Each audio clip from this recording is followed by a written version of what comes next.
Alison. And I'm Tessa. And we're from Stepabroad.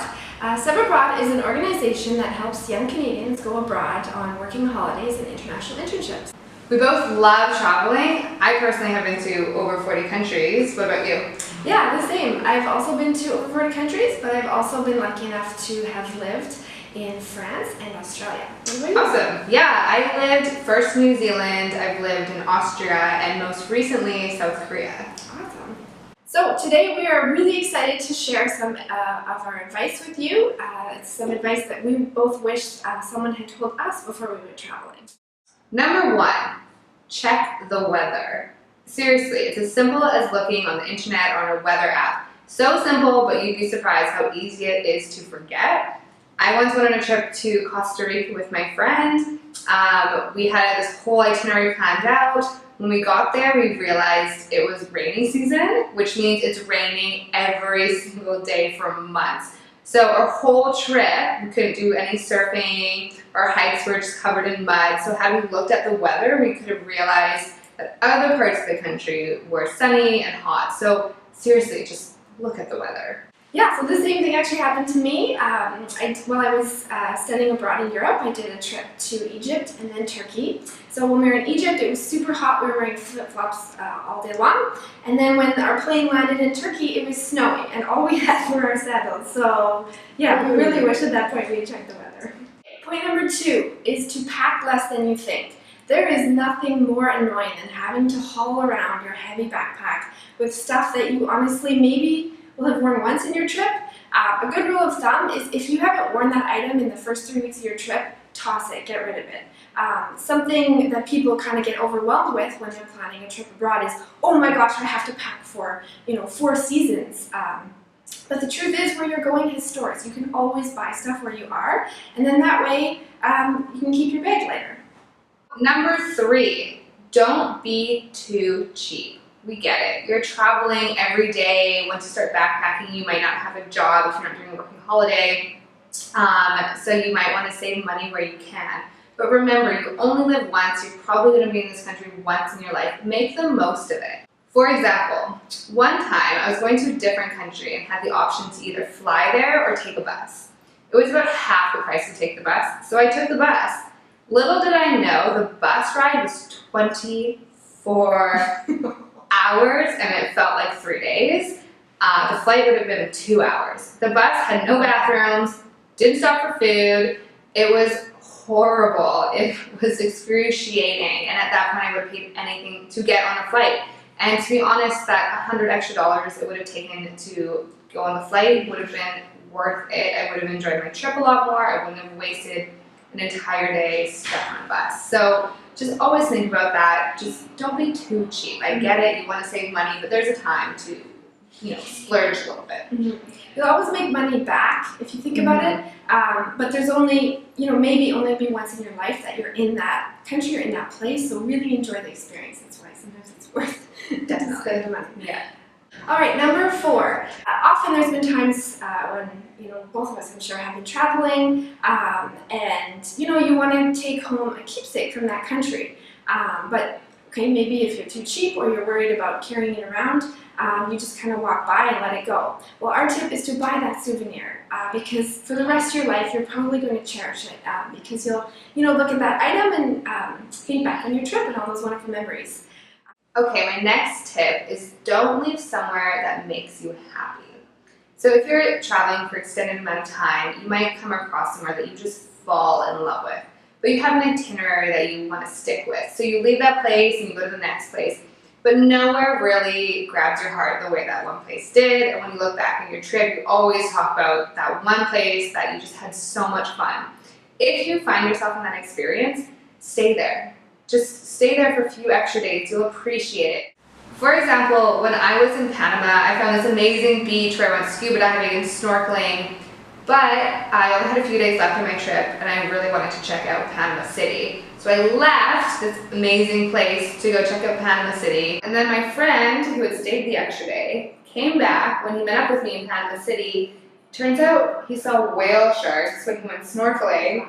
So he had this amazing experience that I missed out on. So I really should have listened to my gut, realized I was happy somewhere, and just stayed there.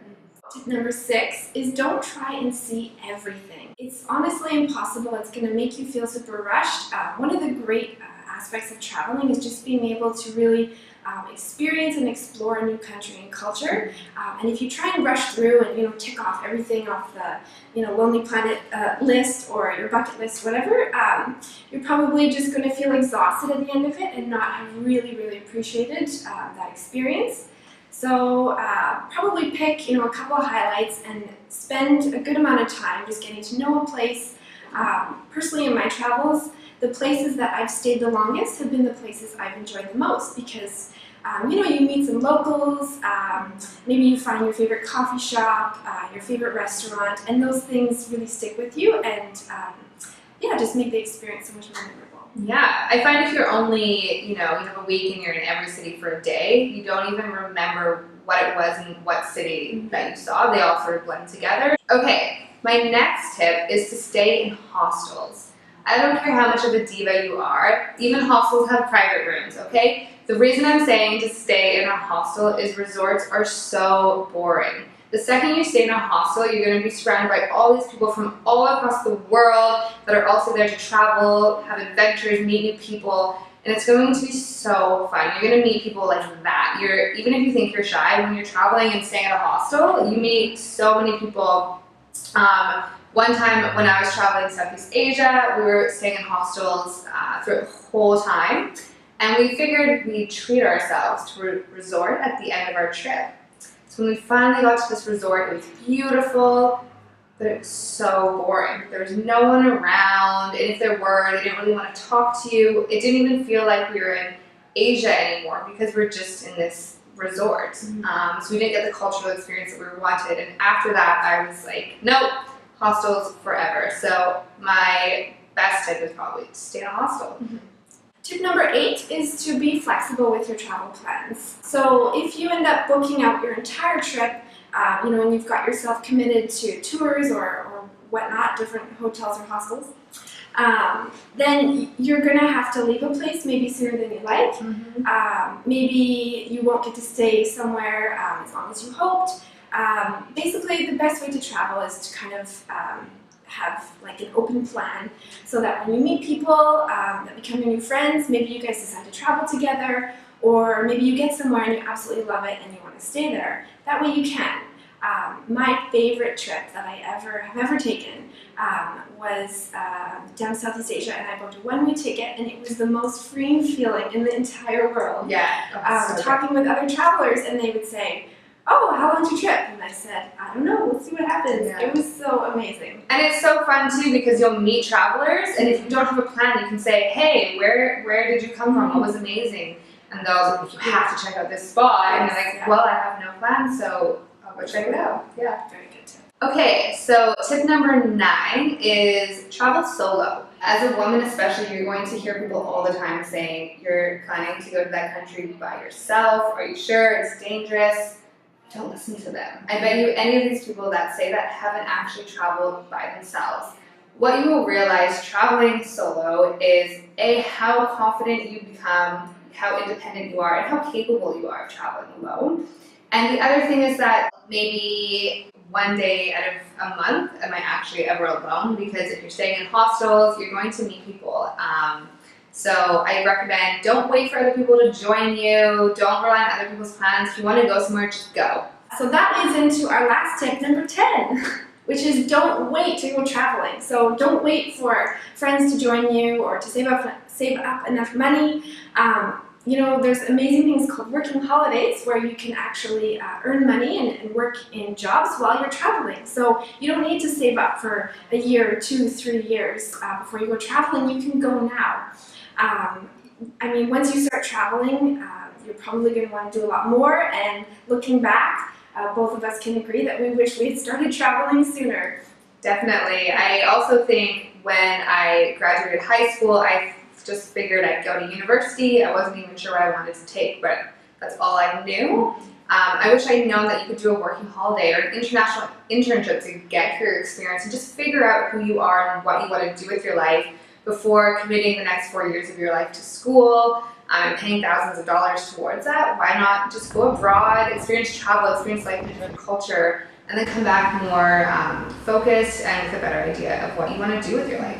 So if you are interested in going traveling and are wondering how can you get started, fun fact is if you are a Canadian citizen, you can actually live and work in over 30 countries. Crazy. And we actually help you to go abroad and find a job there or do an international internship. We help out with things like finding a job, accommodation, getting your bank account open, figuring out taxes, all that kind of stuff that is like confusing and stressful, especially for the first time you're going and living and working abroad. We've got your back. Literally any question you have, just shoot us a message and we help you throughout the whole duration of your trip. So feel free to check out our website to see if we have any exciting countries that you want to visit. So check out www.stepabroad.com. And thanks so much for watching. We hope that our tips helped you. And if you have any other questions that you would like us to maybe do videos on, or just have a personal question, just shoot it to us on our website. And thanks so much. Thanks so much. Bye-bye.